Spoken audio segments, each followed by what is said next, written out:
Cerebelo, y esta es la parte frontal del cerebro. Entonces tenemos esta lateral que se ve ahí irrigada por una arteria, en su parte media todo eso va a ser la fisura lateral o de Silvio, ¿no? Sí, lateral o de Silvio, que va a tener una prolongación hasta esa altura. Identificamos eso, entonces vamos a tratar de identificar la fisura central o de Rolando, que prácticamente sería esta de acá, creo, si no me equivoco. Miren, la más pronunciada que viene así, y viene y choca con la fisura lateral. Es una fisura que empieza en la línea media,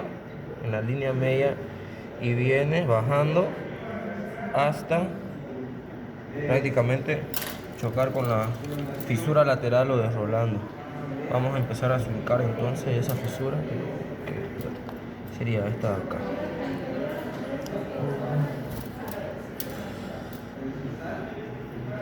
Pasamos por la línea media, toda esa línea larga. Tenemos entonces por aquí fisura lateral y la fisura central y de Rolando.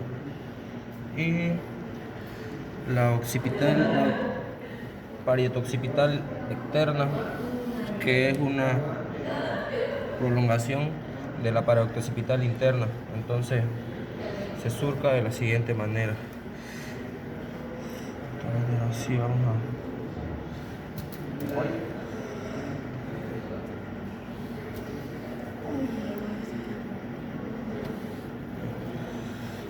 Ahí tenemos las tres fisuras que son las básicas para identificar las siguientes estructuras que vamos a empezar ya también a seguir enfocando.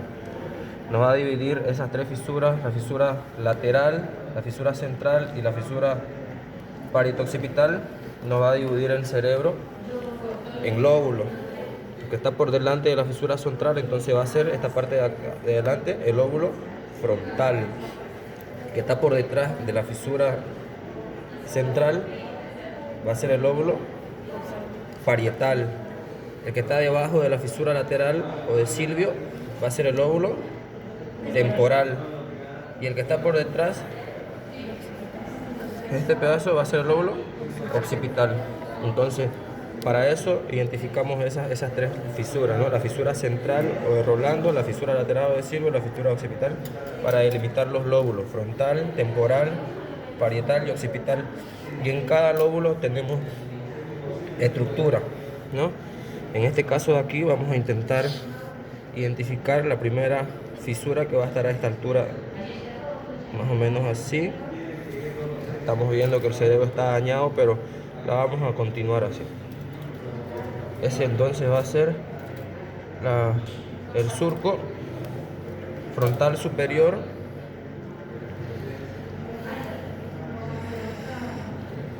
frontal superior,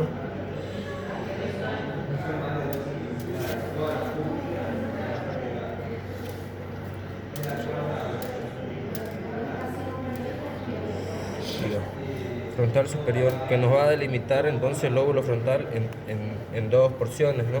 Una porción, una fisura frontal superior y otra fisura frontal inferior, que nos va a dar tres porciones: primera frontal, segunda frontal y tercera frontal.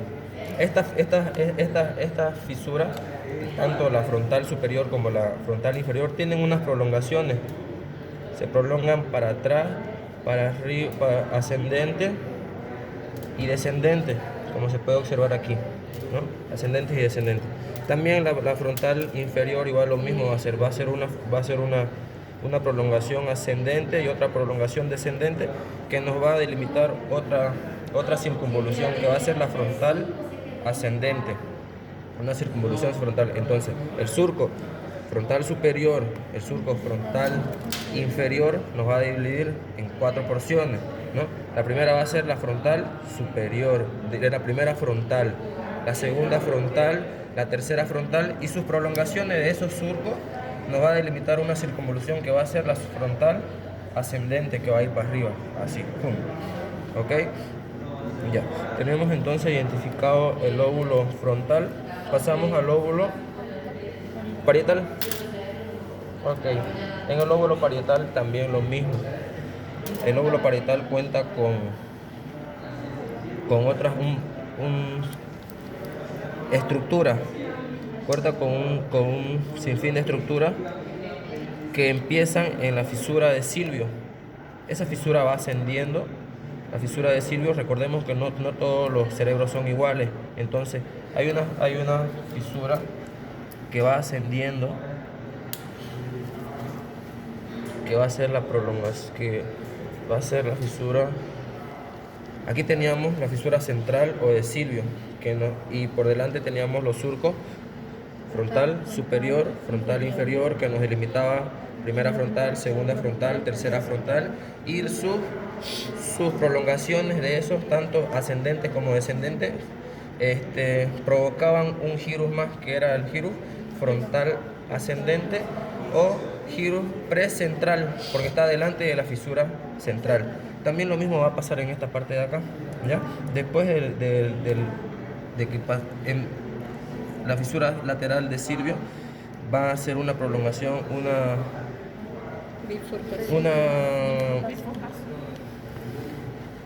¿cómo se llama? Un surco ascendente, ¿no? Un surco que se va a llamar intraparietal. Intraparietal, ¿no? Ese surco intraparietal también nos va a delimitar dos. En el lóbulo frontal también tenemos el frontal.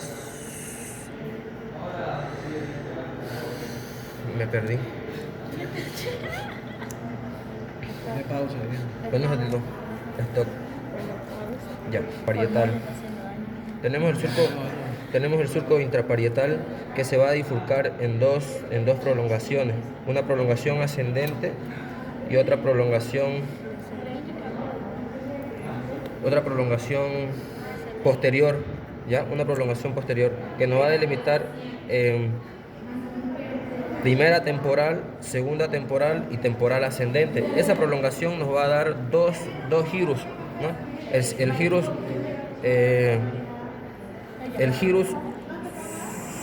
supra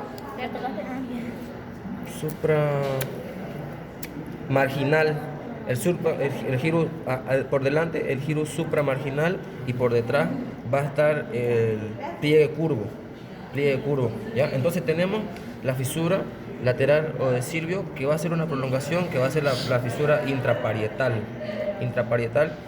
que esas prolongaciones nos van a dar la primera parietal, la segunda parietal, y tiene esas prolongaciones anteriores y posteriores que nos va a delimitar un girus por delante, el girus supramarginal, y por detrás el pliegue curvo, ¿ya? El pliegue curvo. Ok, entonces pasamos al lóbulo temporal. En el lóbulo temporal, teníamos entonces por delante la fisura lateral o la fisura de Silvio, ¿no? Y aquí clarito podemos observar las dos prolongaciones, las dos fisuras. Esta va a ser la fisura temporal superior, que se ve claramente, y la de abajo, la temporal inferior. ¿Ya? Temporal inferior. Tenemos entonces por arriba, tenemos la fisura de Silvio, ¿no? Fisura de Silvio, que nos va a delimitar el lóbulo temporal. Esta porción es el lóbulo temporal, que está dividido en dos surcos, ¿no? Surco temporal superior y surco temporal inferior, que nos va a delimitar tres girus. Primera frontal, primera temporal, segunda temporal y tercera temporal, ¿no? Eso. Entonces tenemos una recapitulación, ¿o no? Ok.